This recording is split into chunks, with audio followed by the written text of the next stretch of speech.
Assalamualaikum warahmatullahi wabarakatuh. Alhamdulillahilladzi arsala rasulahu bil huda wa dinil haqq liyudhhirahu 'ala ad-dini kullih wa kafa billahi syahida. Asyhadu an la ilaha illallah wahdahu la syarika lah wa asyhadu anna Muhammadan 'abduhu wa rasuluh. Allahumma salli wa sallim ala nabiyyina Muhammad wa ala alihi wa sahbihi wa man wala. Amma ba'd. Para jamaah yang dirahmati Allah, alhamdulillah pagi hari ini kita bisa bertemu lagi dalam kesempatan yang baik. Mudah-mudahan kesempatan ini bisa kita gunakan dengan sebaik-baiknya dan benar-benar kita akan mendapatkan kenikmatan yang lebih baik daripada apa yang telah kita terima dari Allah Subhanahu wa taala sebagai akibat dari sikap syukur kita kepada Allah Subhanahu wa taala. Amin. Para jamaah yang dirahmati Allah, pagi kemarin pengajian yang saya jalani, yang saya laksanakan, yang saya coba untuk saya sampaikan ternyata mengalami gangguan sedikit karena mikrofon dari laptop saya itu agak sedikit terganggu. Mudah-mudahan hari ini sudah tidak ada gangguan karena saya sudah menggantinya dengan mikrofon yang baru.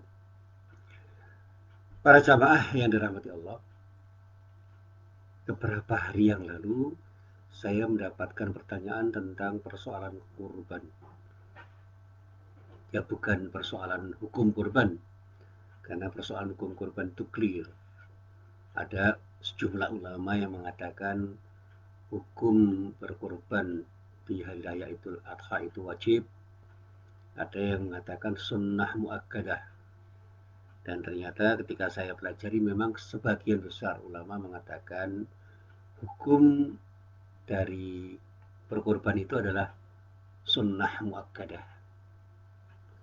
Ya, tanpa kita harus memperbincangkan tentang hukum sunnah muakkadah dan wajib itu, yang jelas itu bagian dari sunnah Rasulullah yang perlu kita ikuti. Tetapi ada sedikit persoalan terkait dengan kurban yang akan dilaksanakan, kita adakan, kita selenggarakan pada bulan ini, tepatnya pada akhir bulan Juli. Ya, kalau tidak salah, tanggal 31 Juli tahun 2020 ini kita akan melaksanakan sholat Idul Adha dan sekaligus memulai untuk melaksanakan penyembelihan hewan kurban.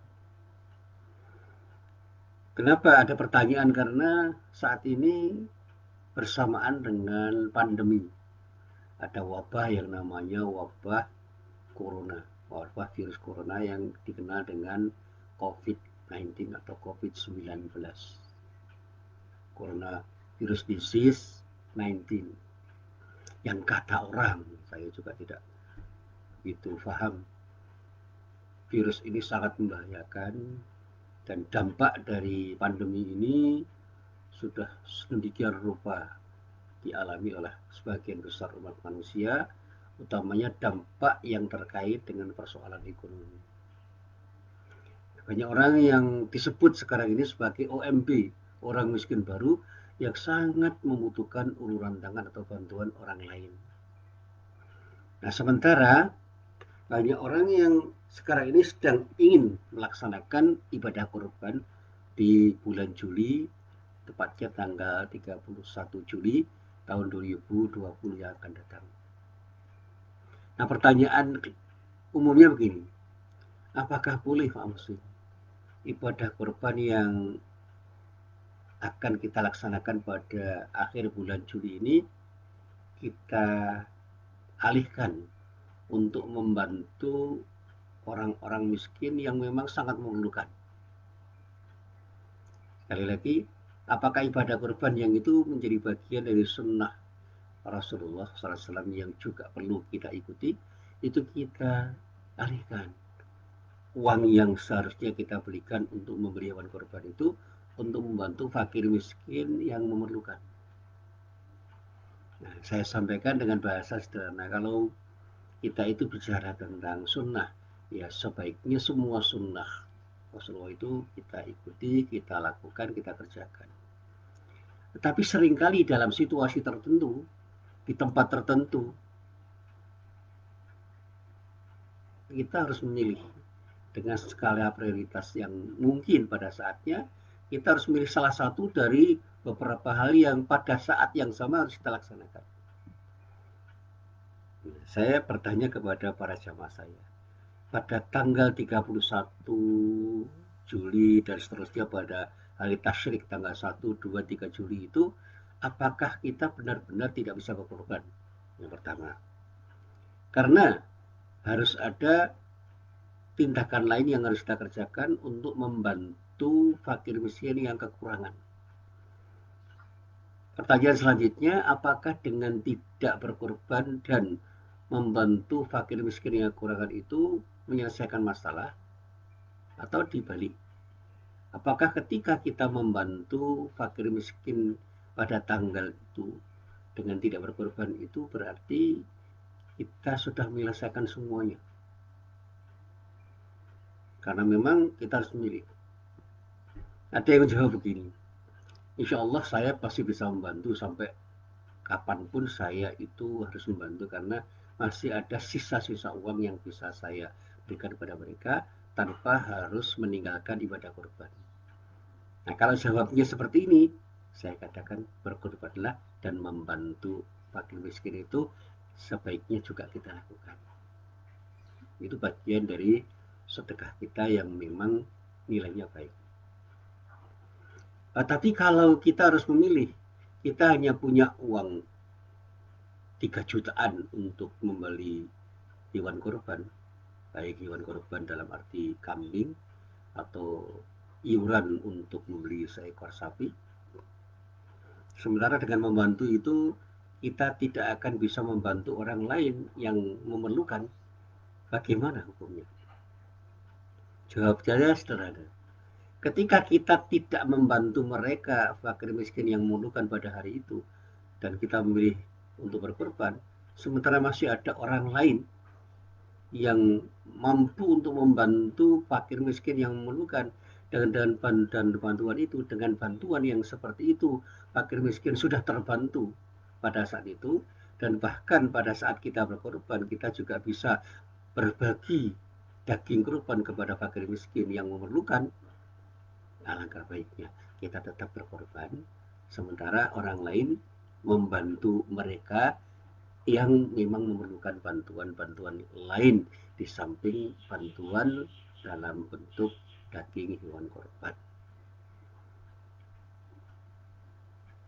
Ada kalanya pertanyaannya kemudian berlanjut begini, andai kata pada hari-hari itu, pada tanggal 31 Juli, tanggal 1 Agustus, tanggal 2 Agustus, tanggal 3 Agustus, ini selanjutnya ini sedikit saya coba untuk saya ralat dari apa yang pernah saya sampaikan, bahwa tanggal 31 itu satu waktu untuk berbagi, karena ada hari tasyrik tanggal 1, 2, 3 Agustus, maka saya sampaikan, mari kita coba mencari skala prioritas.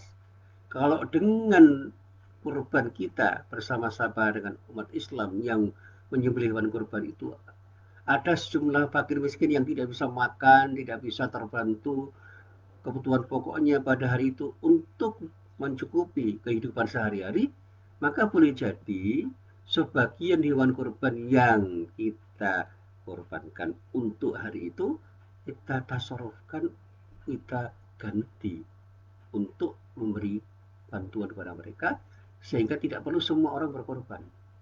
Nah, ini yang dulu pernah saya sampaikan begini, ada sesuatu yang semula itu wajib ain, itu menjadi sesuatu yang bisa direduksi wajib ainnya menjadi wajib kifayah, karena ada kepentingan-kepentingan yang sifatnya emergensi, darurat pada saat itu. Misalnya, dulu pernah saya coba untuk saya kemukakan tafsir surah At-Taubah ayat 122, yang pada saatnya memang kita bisa berbagi dengan banyak orang tentang makna ayat itu. Ayat itu adalah ayat yang pada saatnya bisa kita pahami sebagai ayat yang mengisyaratkan bahwa Rasulullah itu pada saat itu memerintahkan kepada umat Islam untuk berperang. Nah, ketika antusiasme orang itu untuk mengikuti peperangan sebagai tentara itu banyak sekali diminati oleh orang Islam. Nah, disitulah kemudian ada ayat yang turun yang mengingatkan kepada umat Islam jangan sampai semua orang Islam itu ikut berperang sehingga tidak ada yang tersisa dari sebagian umat Islam itu yang menekuni kajian keagamaan yang nanti diharapkan untuk bisa menjadi bagian dari umat yang mengingatkan umat-umat Islam yang perlu peringatan.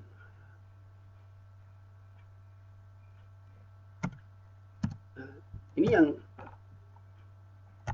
selalu saya sampaikan.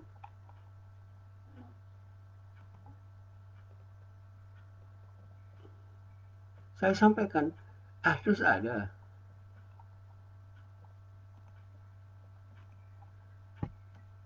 Jadi jangan sampai kemudian semua ikut berperang menjadi bagian dari pasukan orang Islam.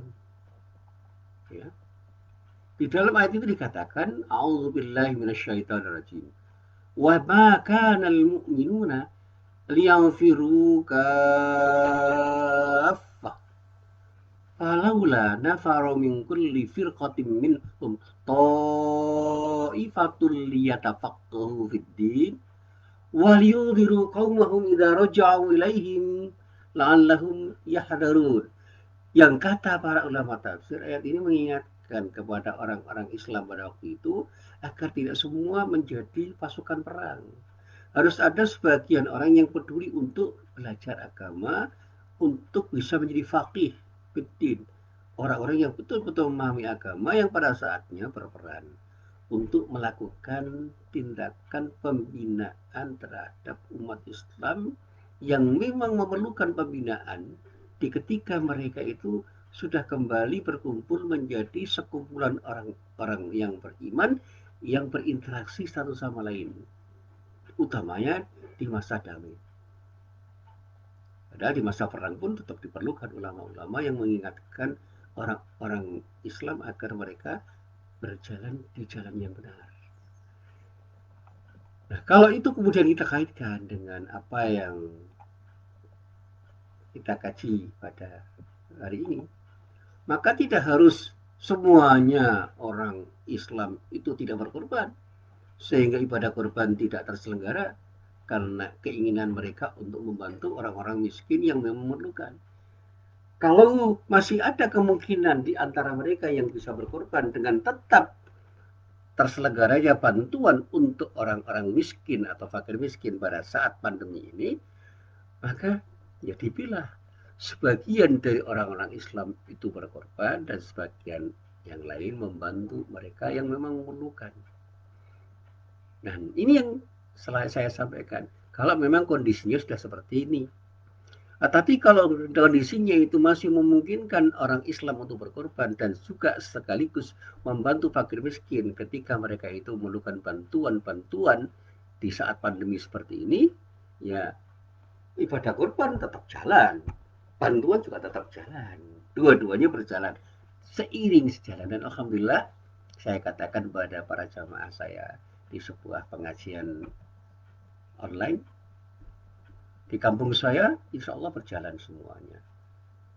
Ya, bakti sosial untuk pembagian sembako berjalan, santunan fakir miskin berjalan, kepedulian orang-orang kaya terhadap orang miskin berjalan, dan alhamdulillah solidaritas sosial di kampung saya itu cukup baik sehingga dalam masa pandemi ini insya Allah tidak ada yang kelaparan. Mereka terbantu sehingga kebutuhan primer mereka terpenuhi dan alhamdulillah sampai hari ini antusiasme orang-orang untuk berkorban itu sangat tinggi.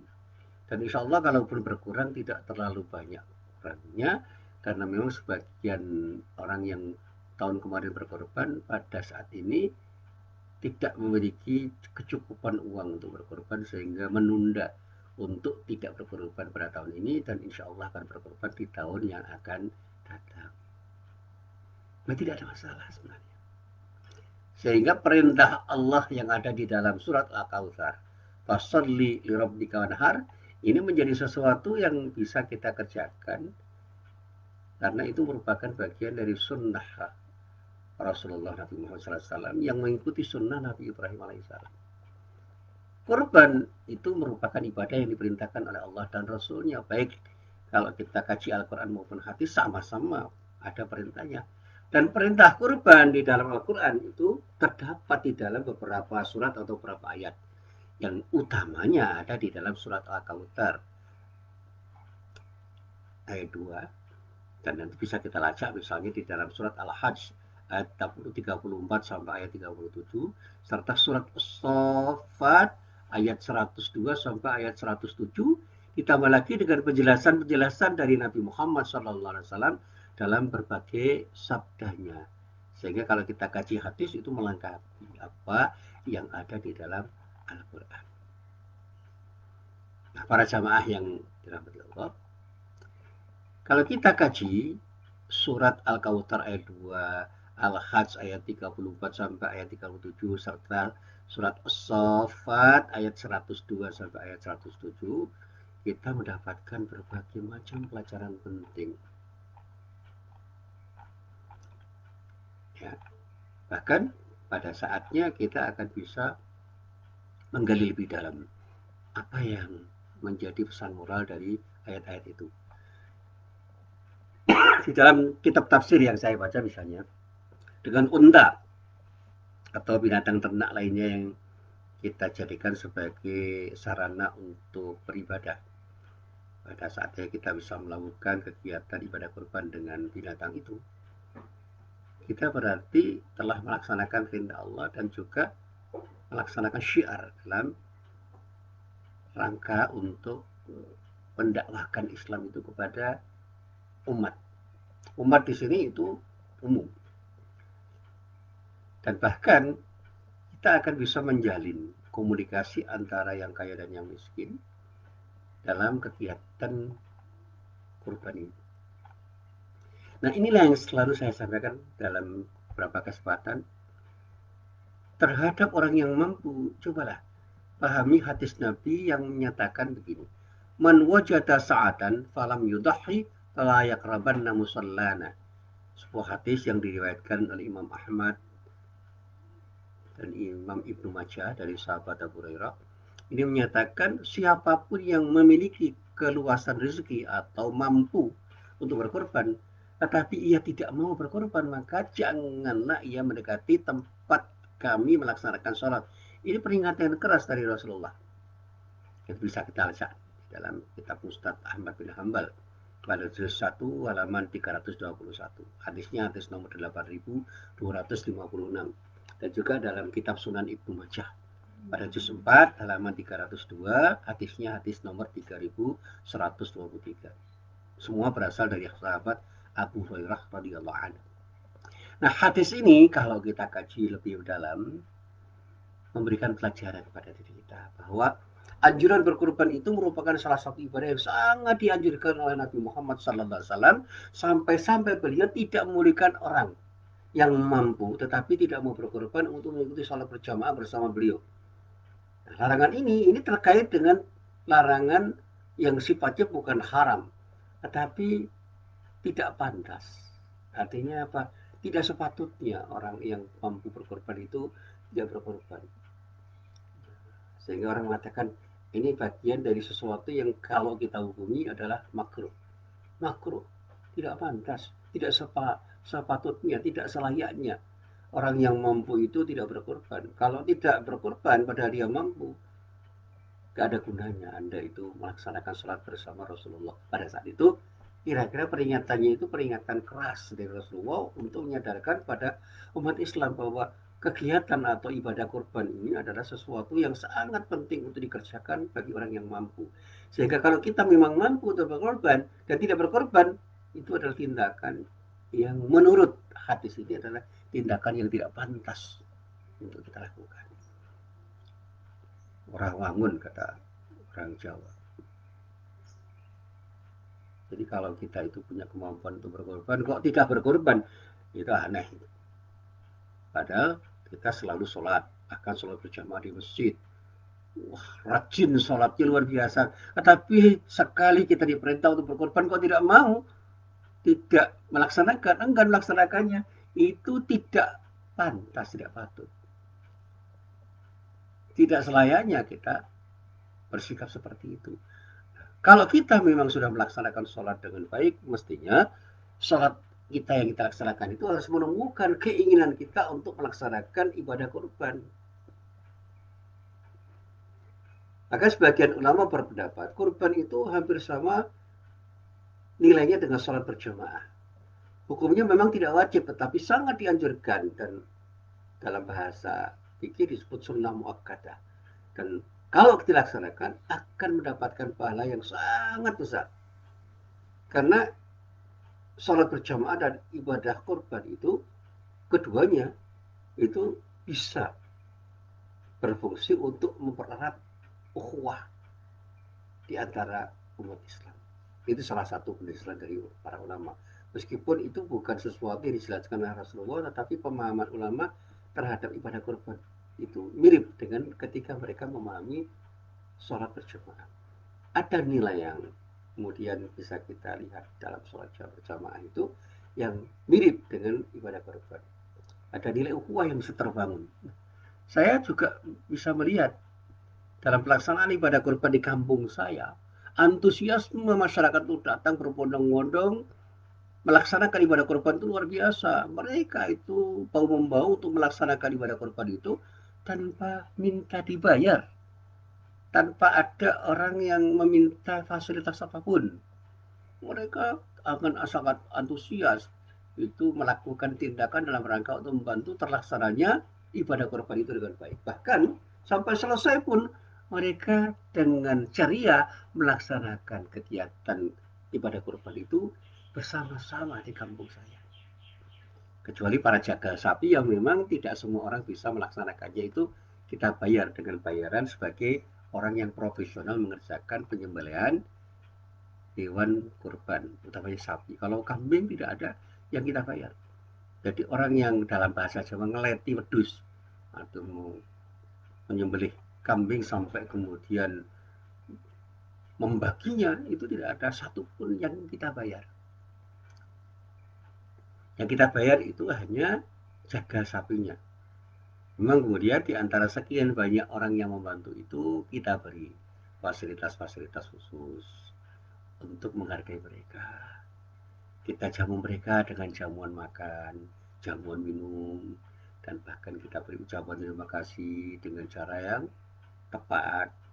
Dan mereka itu merasa berterima kasih dengan sikap panitia yang merespon positif peran mereka ketika mereka itu membantu untuk melaksanakan ibadah korban. Nah, kalau itu kita kembalikan pada pertanyaan-pertanyaan yang muncul di masyarakat, kenapa kita itu mempertanyakan apakah ibadah kurban kali ini harus kita laksanakan atau tidak? Cobalah kita berpikir jernih. Kalau kita memang mampu melaksanakannya, laksanakan. Meskipun dalam masa pandemik seperti ini. Artinya apa? Kegiatan membantu fakir miskin berjalan, kegiatan kurban berjalan, karena kedua-duanya bisa kita lakukan bersama-sama, tidak saling mengganggu. Kecuali dalam situasi darurat, ya, yang memang memerlukan sikap tertentu sehingga diperlukan satu cara berpikir yang pas untuk itu. Semua orang yang seharusnya beribadah kurban itu pada saatnya harus mengganti ibadah kurban itu dan menggunakan uang yang seharusnya diberikan, yang seharusnya diberikan untuk menyembelih hewan kurban itu dalam rangka untuk mencukupi kebutuhan masyarakat yang memang saat itu memerlukan. Dan kalau kita tidak melakukannya, maka masyarakat fakir miskin itu akan terbengkelai dan tidak tercukupi kebutuhan pokoknya karena ibadah kurban yang kita laksanakan pada saat itu. Termasuk pada saat ini di tanggal 31 Juli 2020 sampai 1, 2, 3 Agustus yang akan datang.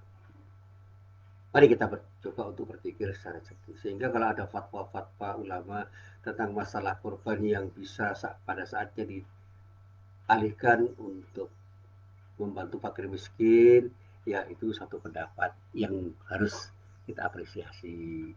Tidak usah kita debat, karena mereka memang punya pertimbangan-pertimbangan yang khusus. Tetapi bukan berarti itu harus dilaksanakan oleh semua pihak, semua orang di seluruh pelosok negeri ini. Tidak. Di kampung saya insya Allah fatwa itu tidak efektif untuk dilaksanakan. Karena apa? Tidak ada masalah dengan ibadah kurban di kampung saya dan tidak ada masalah dengan bantuan untuk fakir miskin di kampung saya, karena di samping pemerintah itu sudah peduli untuk membantu mereka yang kekurangan, masyarakat itu solidaritasnya cukup bagus ketika melihat persoalan ini, sehingga alhamdulillah setidaknya sampai hari ini tidak ada masalah dengan persoalan-persoalan yang terkait dengan problem ekonomi sebagai dampak negatif dari pandemi COVID-19 yang utamanya banyak dirasakan oleh masyarakat di seluruh pelosok negeri, karena ini menjadi bagian dari keprihatinan dunia. Nah, para jamaah yang dirahmati Allah, saya juga melihat ada sebuah hadis yang bisa menginspirasi tentang pembicaraan masalah korban ini. Ada sebuah hadis yang berasal dari sahabat Zaid bin Arqam radhiyallahu anhu yang diriwayatkan oleh Imam Ahmad dan Imam Ibnu Majah. Suatu saat dikatakan Zaid bin Arqam itu bertanya kepada Rasulullah. Ya. Apa pertanyaannya itu? Ya Rasulullah, ma hadhil adahi? Rasulullah itu ditanya oleh beliau. Ya Rasulullah, apa yang namanya korban itu? Qala, Rasulullah pun menjawab, sunnatu abikum Ibrahim. Korban itu adalah sunnah Nabi Ibrahim alaihissalam. Ya, dikatakan sunnatu abikum, sunnah dari ayahmu yang bernama Ibrahim. Qalu, nah dengan penjelasan itu para sahabat pun bertanya, malana minha? Lalu mereka bertanya lagi, apakah yang kita peroleh dari korban itu? Kira-kira kalau kita korban, apa yang kita peroleh? Qala, Rasulullah pun menjawab, bikulli sya'ratin hasanatun. Rasulullah menjawab, di tiap-tiap bulu dari binatang korban itu kita mendapatkan satu pahala atau satu kebaikan. Artinya apa? Ada nilai kebaikan yang luar biasa banyak dari binatang korban yang kita korbankan, sehingga diibaratkan satu bulu kambing, satu bulu sapi, satu bulu onta itu akan mendatangkan pahala bagi orang yang melaksanakannya. Dan inilah yang selalu disampaikan oleh para ulama. Nah, coba kita perhatikan para jamaah. Ketika para ulama mengatakan berkorban itu pada hakikatnya adalah bentuk pengabdian, bentuk ibadah, dan kepasrahan seorang hamba di dalam melaksanakan perintah Allah Subhanahu wa Ta'ala. Di balik semua pahala dan hikmah yang bisa kita peroleh dari berkorban, hanya orang-orang yang bertakwa yang secara ikhlas melaksanakan ibadah korban itu saja yang akan memperolehnya dan diterima kurbannya oleh Allah Subhanahu wa Ta'ala. Dan inilah yang kemudian bisa kita pahami dari firman Allah surah Al-Hajj ayat 37, yang di dalam ayat itu Allah berfirman, la yanalallaha luhumuha wala dima'uha walakin yanaluhu taqwa minkum kadzalika sakhkharaha lakum litukabbirullaha ala ma hadakum wa basyiril muhsinin. Daging-daging binatang kurban yang pada waktu itu disebut onta dan darahnya itu sekali-kali tidak dapat mencapai keridhaan Allah, tetapi ketakwaan dari kamulah yang dapat mencapainya. Artinya bukan binatang itu yang akan menjadikan kita mendapat ridha Allah, tetapi ketakwaan yang mengiringi ibadah kurban kita itu yang akan menjadikan Allah ridho pada apa yang kita lakukan. Demikianlah Allah telah menundukkannya untuk kamu. Artinya menundukkan binatang kurban itu untuk dirimu sehingga kamu mau berkorban dengan binatang itu. Supaya kamu mengagungkan Allah. Artinya apa? Di situ ada takbir, ada pengagungan Allah sebagai bukti bahwa kita itu rendah, kecil di sisi Allah untuk bisa melakukan ibadah kepada zat yang maha besar, yaitu Allah Subhanahu wa taala dengan cara berkorban. Sehingga dikatakan demikianlah Allah menundukkannya untuk kamu supaya kamu mengagungkan Allah terhadap hidayahnya kepadamu. Sehingga ketika kita mendapat hidayah Allah, jadilah kita menjadi orang yang bersedia untuk berkorban karena Allah. Dan berilah kabar gembira kepada orang-orang yang berbuat baik. Artinya apa? Kita harus memberikan tafsir. Tafsir itu kabar gembira. Sehingga mereka itu benar-benar mau berkorban karena Allah. Dan pada saat mereka berbuat baik dengan cara berkorban, insya Allah orang-orang itu akan menjadi orang-orang yang akan mendapatkan ridho Allah Subhanahu wa taala. Ridho Allah itu luar biasa nilainya. Kenapa? Pada saat kita itu diberi kesempatan untuk mendapatkan ridho Allah dengan berkorban, kita tunda korban kita tunda ibadah korban kita hanya karena sesuatu yang sementara ini memang tidak layak untuk menggantikan apa yang seharusnya kita lakukan. Jadi saya sampaikan di sini, jangan hanya karena ada pandemi ini lalu kita tidak berkorban.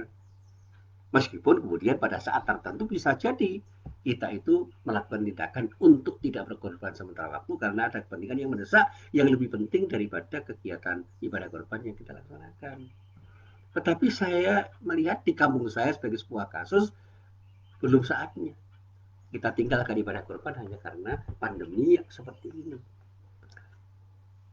Bahkan di dalam ayat ini Allah menyatakan bahwa tujuan disyariatkannya penyembelihan hewan kurban itu tidak lain agar semua hamba Allah mengingat Allah di saat menyembelihnya, sebab Allah lah yang menciptakan, Allah lah yang memberi rezeki pada mereka. Allah itu tidak memerlukan daging dari binatang kurban, sehingga orang yang berkorban itu tidak mendapatkan pahala dari kurbannya itu kalau dia tidak melaksanakannya dengan ikhlas karena Allah. Allah tidak butuh binatang korban itu, Allah hanya membutuhkan keikhlasanmu untuk berkorban karena ketakwaan yang mengiringi ibadah korban yang kamu laksanakan. Hanya keikhlasan dan ketakwaan kita yang akan sampai kepada Allah, sehingga insya Allah karena kita bertakwa kepada Allah, sehingga kita dengan ikhlas melaksanakan ibadah korban, dan pada saatnya apa yang kita laksanakan itu akan mendapatkan ridho dari Allah Subhanahu wa Ta'ala. Nah, para jamaah yang dirahmati Allah, jadi apa yang tadi saya sampaikan itu mudah-mudahan bisa menjadi bahan renungan. Ketika kita dianjurkan untuk berkorban, mari kita laksanakan ibadah korban itu dengan ikhlas karena Allah. Sembelihlah hewan korban itu dalam ibadah korban kita dengan ikhlas karena Allah. Dan tujuan kita berkorban hanya satu, untuk mencari ridha Allah, bukan untuk apa-apa, apalagi untuk ujub, membanggakan diri, untuk riya, untuk pamer, untuk sum'ah, untuk memberitahukan amal perbuatan kita yang telah kita lakukan kepada orang lain dengan harapan akan orang lain menyanjung dan memuji diri kita, atau untuk tujuan-tujuan lain. Jangan lakukan semuanya hanya untuk mendapatkan ridha Allah, dan juga pada saatnya kita juga harus punya kepedulian untuk membantu orang-orang yang membutuhkan bantuan kita dengan kemampuan kita, yang insya Allah ketika semua orang itu punya kepedulian semacam itu, tidak ada yang terlantar dari masyarakat kita, karena solidaritas yang kita bangun selama ini adalah bentuk solidaritas yang hadir karena kita ingin mendapatkan ridho dari Allah Subhanahu wa Ta'ala, insya Allah. Inilah apa yang bisa saya sampaikan, mudah-mudahan bermanfaat. Billahi taufiq wal hidayah. Wassalamualaikum warahmatullahi wabarakatuh.